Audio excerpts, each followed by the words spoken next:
घरात बाळंतीण नसेल तर तिला कोणती भाजी करावी जेणेकरून तिचे पोषण होईल आणि दूध भरपूर येईल, हा प्रश्न तुम्हालाही पडतो ना.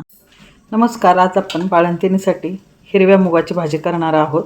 त्यासाठी अर्धा कांदा बारीक चिरून घेतलेला आहे, 1 चमचा खोबरं, 5-6 लसणाच्या पाकळ्या मोठ्या आहेत त्यामुळे मी कट करून घेतलेल्या आहेत, 1 चमचा जिरे आणि धने पावडर 1 चमचा, जिरे पावडर अर्धा चमचा, पाव चमचा हळद, चवीनुसार मीठ, अर्धा चमचा हिंग आणि अगदी चिमूटभर कांदा लसूण मसाला. सुरुवातीला आपण सुकं खोबरं भाजून घेणार आहोत. आता हे मूग आहेत, हे मी भाजून घेणार आहे. थोडंसं तेल टाकायचं म्हणजे भाजीही रुचकर होते.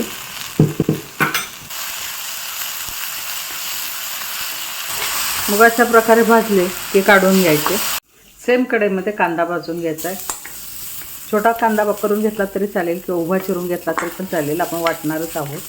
कांदा लालसर भाजलेला आहे, आता हा काढून घ्यायचा. खोबरं भाजून घेतले, कांदा भाजून घेतलेला आहे. आता हे मिक्सरच्या भांड्यामध्ये आपण वाटून घेणार आहोत. मिक्सरच्या छोट्या भांड्यामध्ये कांदा, त्यानंतर खोबरं, 1 चमचा जिरे, लसूण पाकळ्या आणि थोडंसं पाणी घालून बारीक वाटून घ्यायचं व्हिडिओमध्ये दाखवल्याप्रमाणे.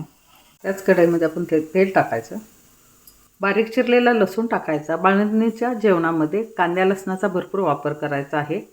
बाळंतिणीचे जेवण बनवताना शक्यतो लोखंडाची कढई वापरावी, त्यामुळे रक्ताची कमतरता दूर होते, लोहाचे प्रमाण वाढते. लसूण लालसर झाल्यानंतर वाटून घेतलेलं वाटण टाकायचं. वाटण आधीच आपण भाजल्यामुळे तेलामध्ये लगेच भाजते. त्यानंतर हळद, धना पावडर, जिरा पावडर, हिंग, थोडंसं मीठ आणि अगदी चिमूटभर तिखट टाकून परतून घ्यायचं. बाळंतीण बाईने हिरवे मूग खाल्ल्याने पचनक्रिया सुधारते, बद्धकोष्ठतेचा त्रास कमी होतो, शरीराला ऊर्जा मिळते, थकवा कमी होतो, रोगप्रतिकारक शक्ती वाढते.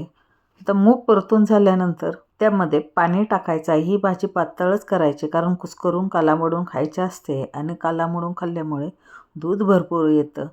10 मिनिट स्लो गॅसवरती झाकण न ठेवता शिजू द्यायची. अवघ्या 10 मिनिटातच पौष्टिक अशी मुगाची आमटी तयार झालेली आहे. बाळंतिणीसाठी आणि बाळासाठी अतिशय पौष्टिक आहे. ही आमटी गरमागरम ज्वारीची, बाजरीची किंवा नाचेची भाकरी, गरमागरम भात यासोबत भन्नाट लागते किंवा चपातीसोबतही तुम्ही खाऊ शकता. आमचे बाळ थोडे मोठे झालेले आहे त्यामुळे बाळाच्या आईला गरमागरम बासमती तांदळाचा भात आणि गरमागरम चपातीसोबत मुगाची आमटी दिलेली आहे. बाळंतीण बाईचा आहार याविषयी अनेक रेसिपी आपल्या चॅनलवरती अपलोड झालेल्या आहेत. शोभा बोटे ब्लॉग्स आणि शोभाज किचनला जरूर भेट द्या. रेसिपी खरंच युजफुल वाटल्या जास्तीत जास्त लोकांना शेअर करा, लाईक करा.